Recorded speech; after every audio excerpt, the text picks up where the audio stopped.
The Bible. It's 66 books of history, stories, letters, and poetry that fit together to form God's one big story.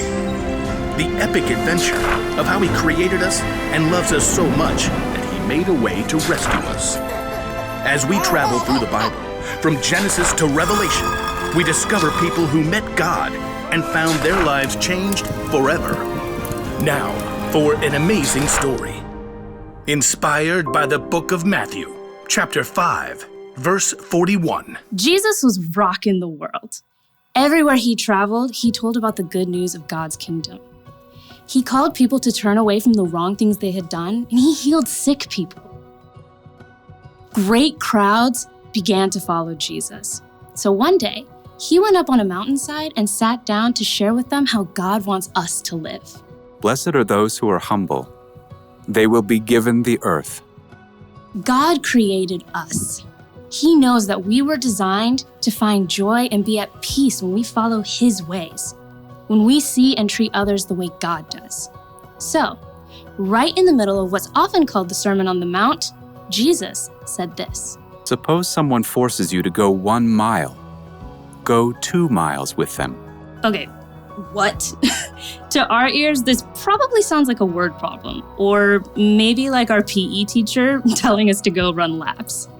But the people listening to Jesus knew exactly what He meant. They all lived under the rule of the Caesar in Rome. The Romans had conquered many, many territories.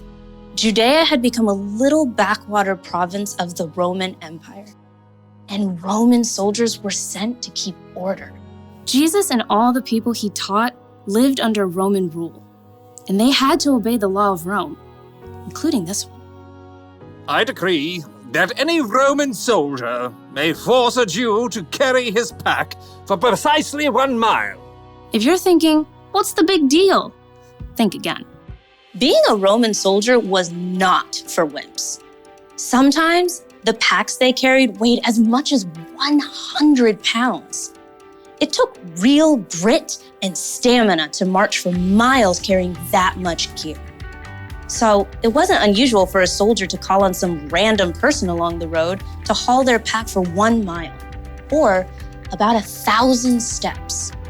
And if that person says no, well, it was considered an act of rebellion against the empire.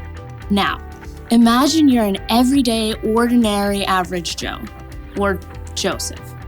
You're hiking along the road, maybe you're on your way to Jerusalem, when you look up, and in the distance, you see a Roman soldier heading your way. I don't know about you, but I think I'd turn right around and head back the other way. Or get off the road and head into a grove of olive trees. Or maybe just avoid eye contact at all costs.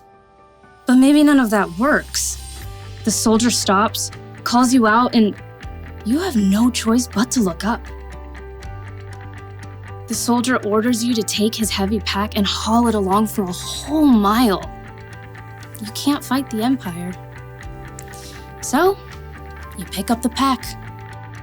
And it's forward march.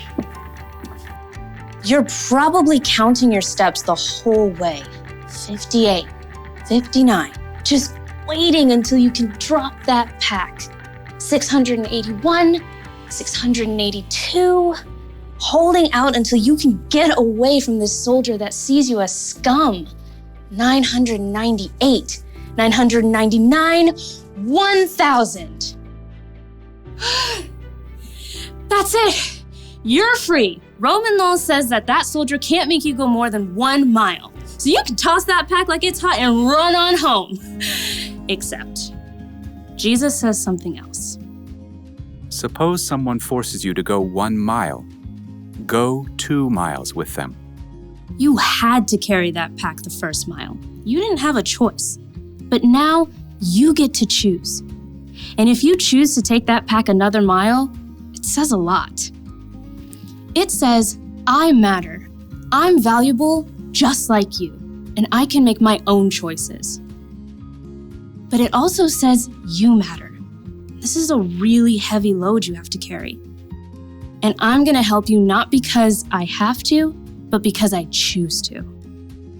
Go the extra mile doesn't just mean go big or go home. Going the extra mile means that you make a choice to help someone, to be kind. You choose an action that says, I'm doing this for you because I want to, not because I have to.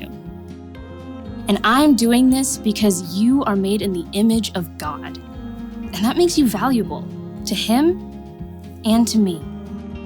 So, you may not live in an empire, but you can still go the extra mile.